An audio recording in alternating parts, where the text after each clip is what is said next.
तो चलिए स्टार्ट करते हैं। अभी हम लोग बात करने वाले हैं दिल्ली होमगार्ड में जो है 10,285 पोस्टों का नोटिफिकेशन जारी कर दिया गया। तो इस फॉर्म को भरने के लिए क्या प्रोसेस रखा गया है, क्या एज लिमिट रखा गया है, क्या क्वालिफिकेशन है, हम लोग इसे स्टेप बाय स्टेप जानेंगे। लेकिन उससे पहले हो सके तो मेरा वीडियो आपको सही लगे, यानी लगे कि मैं आपको सही जानकारी दे रहा हूँ, हो सके तो आप वीडियो देखने के बाद वीडियो को लाइक के चैनल सब्सक्राइब कर सकते हैं। इससे यह होगा कि किसी भी तरह समय पे किसी तरह का अपडेट या किसी तरह वैकेंसी आता है, सबसे पहले आपको जानकारी मिलेगा, उसकी जानकारी ले पाएंगे। तो चलते हैं स्क्रीन पे। ये आज ही नोटिफिकेशन जारी करी गया, देख सकते हैं कि जो दिल्ली के होमगार्ड की तरफ से नोटिफिकेशन जारी कर दिया गया। इसमें टोटल पोस्टों की बात की जाए 10,285 पोस्टों की वैकेंसी है। क्या ये वैकेंसी सही है या नहीं है, इसे आप खुद किस तरह घर बैठे देख सकते हैं और अपने फ़ोन या लैपटॉप में किस तरह देख सकते हैं। इसके लिए सबसे पहले आपको हम क्रोम ब्राउज़र पे लेके चलते हैं, ताकि इसलिए हम आपको जानकारी दे रहे हैं स्टेप बाय स्टेप, ताकि आप खुद से किस तरह देख सकते हैं। तो सबसे पहले आपको क्या करना है कि क्रोम ब्राउज़र ओपन करने के बाद नया पेज ओपन कर लेना है। यहाँ पे आने के बाद सर्च बॉक्स में आपको सर्च करना है DGHG, जैसे लिख के सर्च कर लेंगे DGHG। ये दिल्ली का होमगार्ड का ऑफिशियल वेबसाइट है। तो डायरेक्टर जनरल ऑफ होमगार्ड का जो ऑफिशियल वेबसाइट है, यहाँ थोड़ा सा नीचे करेंगे, एक शॉर्ट दे दिया DGHG, इस पर क्लिक करके आपको ओपन हो जाना है।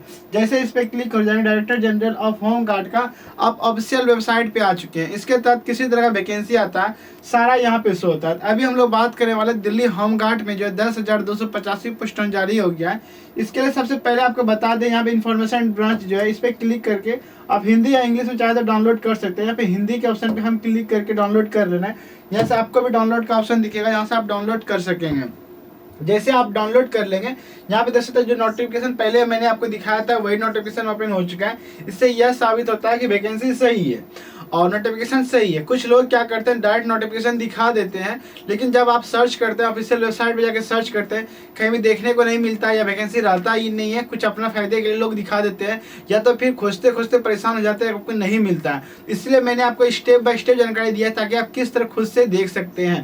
तो यहाँ पे आने के बाद आप सबसे पहले नोटिफिकेशन जारी कर देगा। इस नोटिफिकेशन को हम लोग क्लियर समझते हैं कि इसमें जो टोटल पोस्ट आपको हम बता दिए 10,000, वो वाकई में है या नहीं है।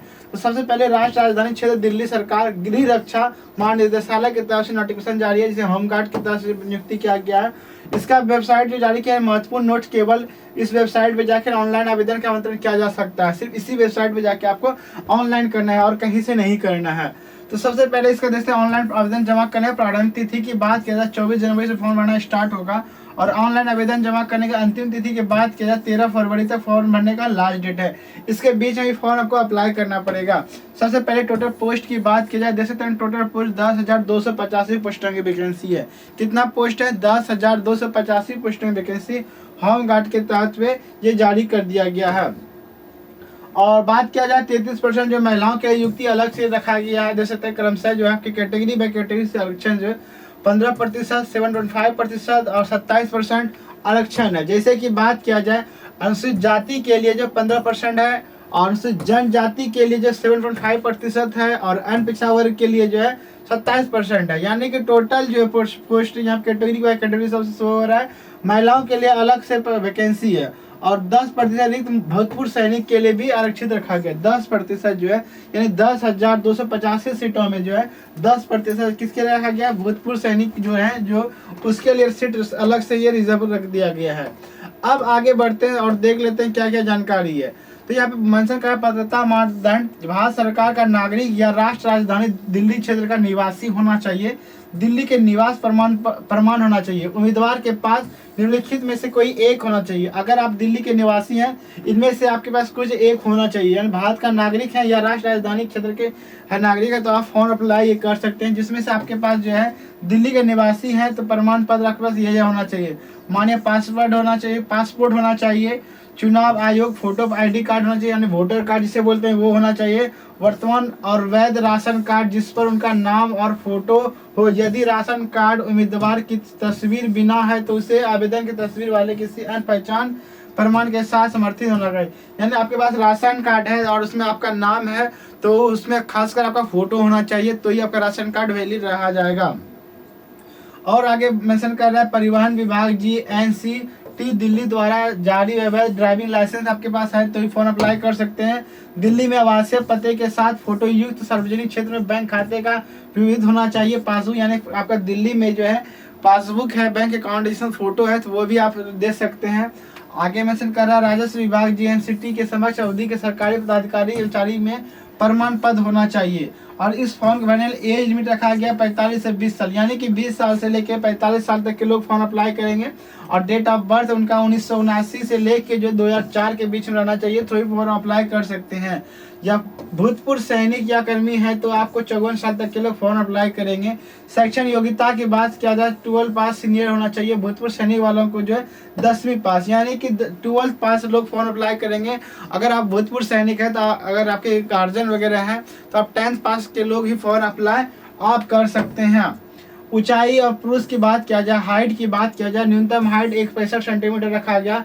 महिला अभ्यर्थी के लिए 152 सेंटीमीटर, यानी कि पुरुष के लिए कितना सेंटीमीटर रखा गया, 165 सेंटीमीटर रखा गया। वही महिला के लिए जो है 152 सेंटीमीटर हाइट रखा गया। और आगे देख लेते हैं शारीरिक मापदंड दे दिया गया है। नामांकन पोर्टल जो मैंने आपको बताया था, इस पोर्टल में जाके आप फॉर्म अप्लाई कर सकते हैं। और इसमें दौड़ भी जो है 1600 मीटर है। हाइट माप जो है अभी आगे हम लोग देखेंगे स्टेप बाय स्टेप, बस वीडियो के आप अंत तक बने रहेंगे, स्किप कहीं नहीं करेंगे।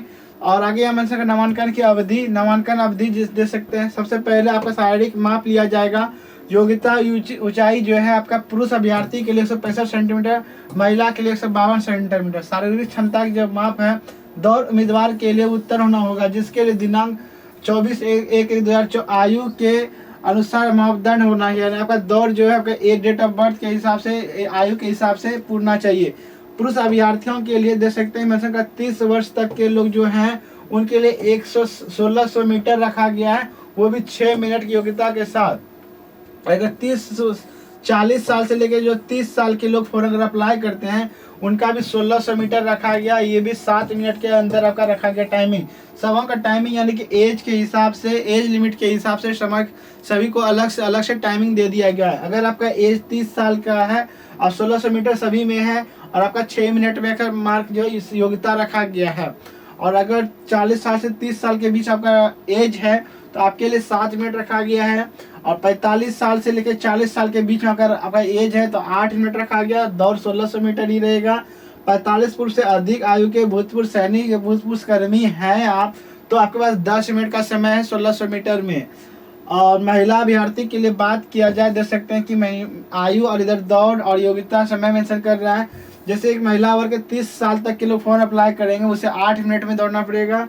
और आगे बात किया जाए 40 साल से 30 साल तक के लोग अगर फॉर्म अप्लाई करते हैं उसे 9 मिनट का समय यहाँ पे दे दिया गया है। आगे है 45 साल से लेकर 40 साल के जो लोग फॉर्म अप्लाई करेंगे उसको 10 मिनट का समय दे दिया गया है। और 45 वर्ष से अधिक आयु के भूतपूर्व सैनिक हैं तो आपके पास 12 मिनट का समय दे दिया गया है, यानी कि सबों का एज लिमिट के हिसाब से यहाँ पे दौड़ दे दिया गया है। और आगे देख लेते हैं बी चरण में लिखित परीक्षा और बोनस अंक प्रदान होगा। दस्तावेज और बोनस अंक सत्यापन कराना पड़ेगा। जैसे अंक, जैसे सिलेबस की बात किया जाए तो अंक गणित रहेगा आपका, समान विज्ञान रहेगा, समान बिंदु और तर्क रहेगा, दिल्ली का इतिहास, संस्कृत और स्थलीकृत होगा, भारत का संविधान होगा, प्राचीन भारतीय इतिहास और संस्कृत होगा, भूगोल एवं समान विज्ञान होगा और सामायिकी रहेगा। इस जो दे दिया गया सिलेबस दे दिया गया, सिलेबस के आधार पर आपका लिया जाएगा। अब बोनस अंक देख सकते हैं कि बोनस अंक आपके आवेदन द्वारा आवेदन की प्रस्तुति की गई वास्तविक आवेदन के अनुसार निम्नलिखित में से पूरा करने के उनसे बोनस अंक प्रदान होगा। हालांकि दस्तावेज सत्यापन के दौरान इसे सत्यापित किया जाएगा कि गलत जानकारी दावे के उम्मीदवार खारिज दी जाएगी। अगर आप किसी तरह गलत आप डॉक्यूमेंट्स देते हैं तो आपका जो है रिजेक्ट कर दिया जाएगा। होम गार्ड के रूप में अनुभव के बोनस अंक, जैसे 2 वर्ष का अनुभव आपके पास है तो 3 अंक मिलेगा, 2 वर्ष से अधिक तक का अनुभव है तो 4 अंक मिलेगा, 3 वर्ष से 5 वर्ष का अनुभव है 6 अंक मिलेगा, और 5 वर्ष से जो देख सकते हैं कि अधिक का अनुभव है 8 अंक मिलने वाला है। नागरिक सुरक्षा अनुभव के बोनस, नागरिक अगर सुरक्षा है तो उसका अलग से बोनस मिलेगा। और इसमें देख लेते हैं आपके लिए क्या क्या जानकारी है। इंटर रैंकिंग आपके पास समान कुल अंक दे दिया गया है। परिणाम का घोषणा दे सकते हैं कि आपका पहला 3 की दाढ़ी आपका परिणाम घोषणा किया जाएगा। 1 मिनट और देख लेते हैं, थोड़ा सा नीचे हो गया है। आवेदन शुल्क देख लेंगे हम लोग, आवेदन शुल्क भी जानेंगे। अभी देख लेते हैं कहाँ से छूट गया। होम परिणाम घोषणा दे सकते हैं, मेंशन कर गया, यहाँ तक बता दिए थे। और आगे देख लेते हैं इंटर के रैंकिंग के हिसाब से परिणाम घोषणा बता दिए। पूर्व होम गार्ड जो नामांकन होगा, चरित्र और परिवर्तन सत्यापन की जांच होगा, यानी दूरदृष्टि, आपका नेत्र का भी जांच किया जाएगा, जैसे दूरदृष्टि समान दोनों आंखें 6/6 होनी चाहिए। सुधार के साथ बेहतर आंख 6/6 होना चाहिए। खराब नेत्र की दृष्टि के साथ 12/6 बिना सुधार के या दोनों आंखें 9/6 होना चाहिए।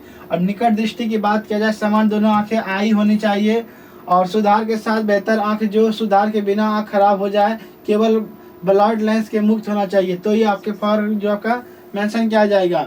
और आगे देख सकते हैं, इस फॉर्म को भरने के लिए आवेदन शुल्क की बात किया जाए तो देख सकते हैं आवेदन शुल्क की ऑनलाइन आवेदन शुल्क जमा करने के ऑनलाइन गेटवे के माध्यम से 100 रुपया प्रत्येक प्लस सुविधा भुगतान करना होगा। एक बार भुगतान किया गया आवेदन शुल्क किसी परिस्थिति में वापस नहीं किया जाएगा।